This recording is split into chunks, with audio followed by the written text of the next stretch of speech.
ಕಾರವಾರ ನಗರದ ಟ್ಯಾಗೋರ್ ಕಡಲ ತೀರದಲ್ಲಿ ಡಿಸೆಂಬರ್ 22ರಿಂದ ನಡೆಯುತ್ತಿರುವ ಕರಾವಳಿ ಉತ್ಸವದಲ್ಲಿ ಇದೀಗ ಹೆಲಿಕಾಪ್ಟರ್ ಪ್ರವಾಸ ಕೂಡ ಆರಂಭವಾಗಿದ್ದು ಪ್ರವಾಸಿಗರು ಹಾಗೂ ಸಾರ್ವಜನಿಕರಿಗೆ ಪ್ರಮುಖ ಆಕರ್ಷಣೆಯ ಕೇಂದ್ರವಾಗಿದೆ.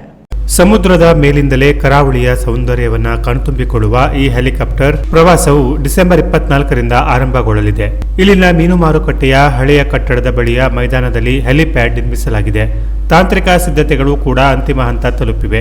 ಖಾಸಗಿ ಕಂಪನಿಯೊಂದರಿಂದ ಜಿಲ್ಲಾಡಳಿತಕ್ಕೆ ಹೆಲಿ ಟೂರಿಸಂ ಸೇವೆ ಕುರಿತಂತೆ ಅಧಿಕೃತ ಪ್ರಸ್ತಾವನೆ ಸಲ್ಲಿಕೆಯಾಗಿದ್ದು ಇದೀಗ ಜಿಲ್ಲಾಡಳಿತದಿಂದ ಅನುಮತಿ ಸಿಕ್ಕಿದೆ.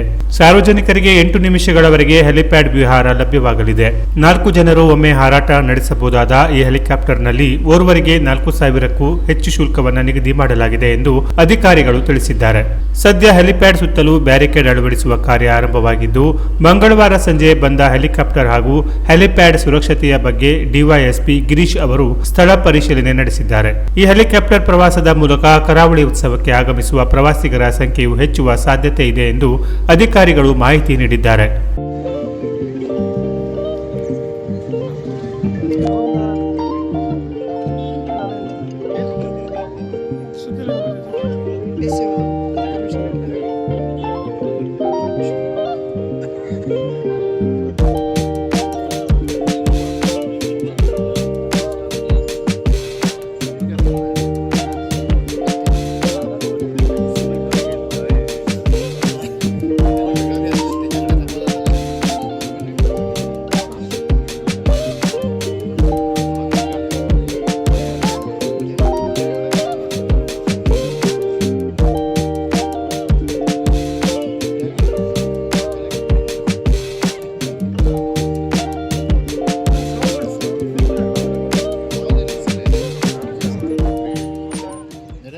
Canara plus news Karwar.